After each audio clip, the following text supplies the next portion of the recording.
31. Les cousins de Sacha, Gabriel et Mathias, ont un comportement un peu particulier.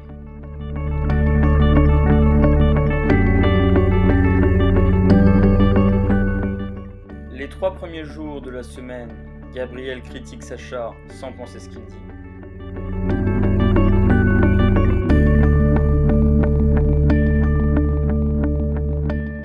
Le reste de la semaine, Gabriel dit tout ce qu'il pense.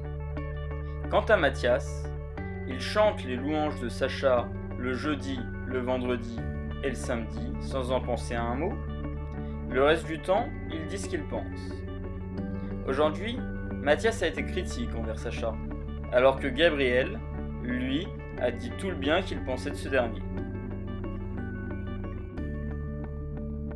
Du coup, quel jour sommes-nous ? Vous observerez que j'ai mis en évidence la question posée. Sachez toujours ce qu'on est en train de vous demander et gardez cette question en tête. Maintenant que nous avons la bonne information à trouver en tête, à savoir le jour que nous sommes, il est facile de la rechercher et de traiter le problème.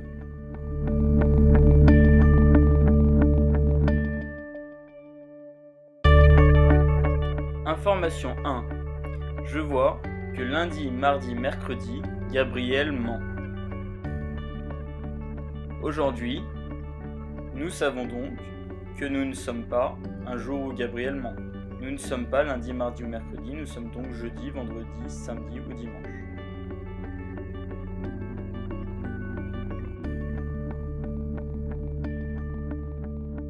On recoupe avec la seconde information.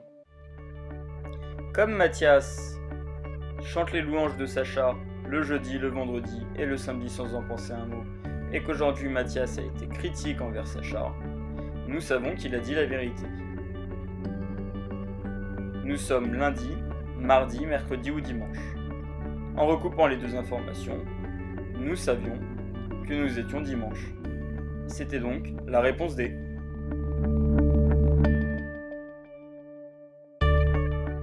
Alors, tout va bien ? Vous suivez ? Allez, on continue. Porter un pantalon vert est une bonne stratégie pour trouver un travail. Si cela est vrai, alors Anne se dit qu'elle est obligée de porter un pantalon vert pour trouver un travail. Quant à Joseph, sa conclusion est qu'en portant un pantalon vert, il a plus de chances de trouver un travail que les autres. Chaque protagoniste a sa petite théorie sur le fait de porter un pantalon vert suite à cette phrase. Ce qu'il faut, c'est faire les bons liens pour savoir qui a raison. Encore une fois, nous avons isolé l'information que nous recherchions dans le texte. Voyons voir ce qu'Anne pense au sujet de cette théorie. Selon Anne, on est obligé de porter un pantalon vert pour trouver un travail. Ce qui veut dire que selon Anne, le fait de porter un pantalon vert permet certes de trouver un travail, mais le fait de ne pas porter de pantalon vert empêche de trouver un travail. Anne fait simplement une erreur sur les formules de logique qu'elle devrait connaître par cœur. Lorsque A implique B, cela signifie que non B implique non A. Or ici, Anne nous dit que si A implique B, cela signifie que non A implique non B, ce qui est faux.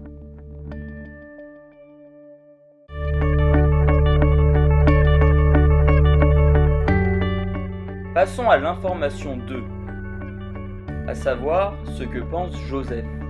Sa conclusion est qu'en portant un pantalon vert, il a plus de chances de trouver un travail que les autres. Nous avons schématisé cette phrase. Il se pourrait bien que Joseph ait raison.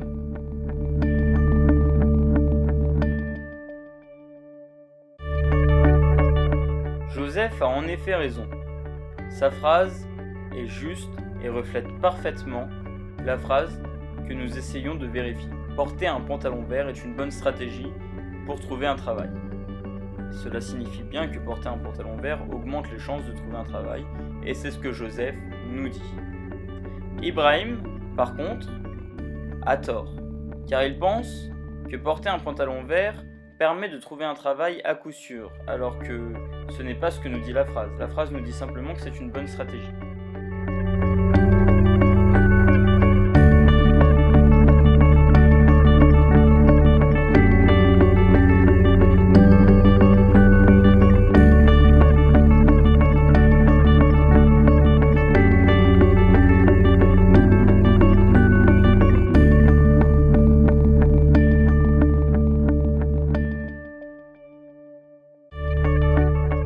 Allez, on passe à l'information 4.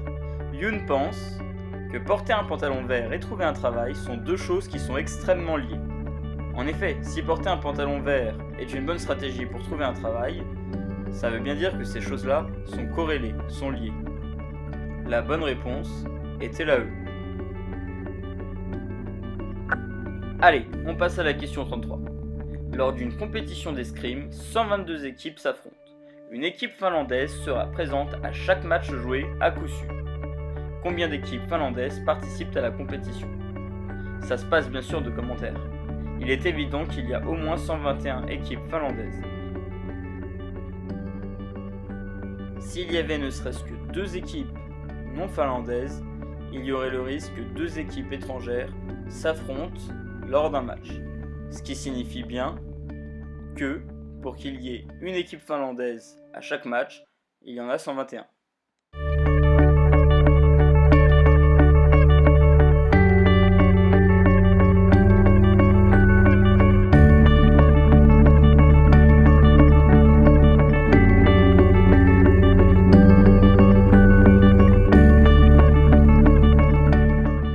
Allez, exercice suivant.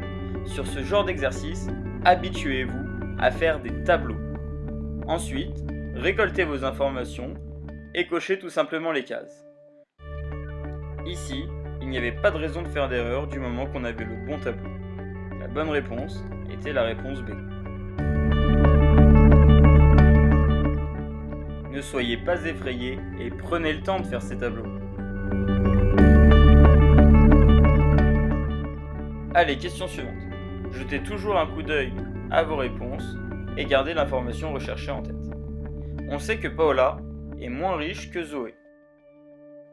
Par ailleurs, l'information 2 nous dit qu'Emmanuel est plus pauvre que Zoé, mais plus riche que Paola. Je traduis ça en inéquation, en inégalité plutôt. Enfin, Com est plus aisé qu'Emmanuel, mais plus démuni que Zoé. Bon, on s'y perd un petit peu, donc on peut tout récapituler. En gros, Zoé est plus riche que Com, qui est plus riche qu'Emmanuel, et Zoé est également plus riche qu'Emmanuel, qui est plus riche que Paola. C'est donc Zoé qui est la plus aisée de tous. Réponse D. Bon, ça va jusque-là? Allez, on passe à la question suivante. Lorsque je suis heureux, je mange un loukoum à la pistache. Aujourd'hui, je mange un loukoum à la pistache, donc je suis heureux. Quelle phrase parmi celles proposées présente la structure la plus semblable à ce propos? Schématisez les propositions et regardez celle qui correspond au même schéma, à savoir H implique L et L implique H. C'est en fait une équivalence. La phrase B marche parfaitement. La phrase C un peu moins. On l'a schématisée avec des jolis petits dessins pour vous faire plaisir. La D est également erronée. Elle ne reprend pas la structure de la phrase. Pourtant, c'est une équivalence logique qui est juste. Rappelez-vous toujours que si A implique B, ça équivaut à non B implique non A. On l'a vu tout à l'heure. Cet exercice est assez simple. Finalement, ce que l'énoncé nous dit, c'est que Julien n'a pas de sœur et qu'il doit aller à une réunion avec la fille du frère de son oncle. Ça veut dire que son oncle a un frère et finalement c'est sa cousine. Donc réponse B. Très bien, on passe à la question suivante qui est une pure question de raisonnement. Ce qu'on nous dit, c'est qu'en fait, des amateurs ou des pros, des investisseurs avertis ou non sensibilisés doivent avoir le même niveau d'information. Ça, c'est dans le meilleur des mondes. Or, on nous dit après que il y a des investisseurs, une minorité qui s'en mettent plein les fouilles, pour résumer c'est à peu près ça, alors qu'une majorité est laissée sur le carreau. Ce qui veut dire que la présupposée, c'est qu'à la base, ils n'ont pas le même niveau d'information. Je vous rappelle que le présupposé doit renforcer la thèse du texte.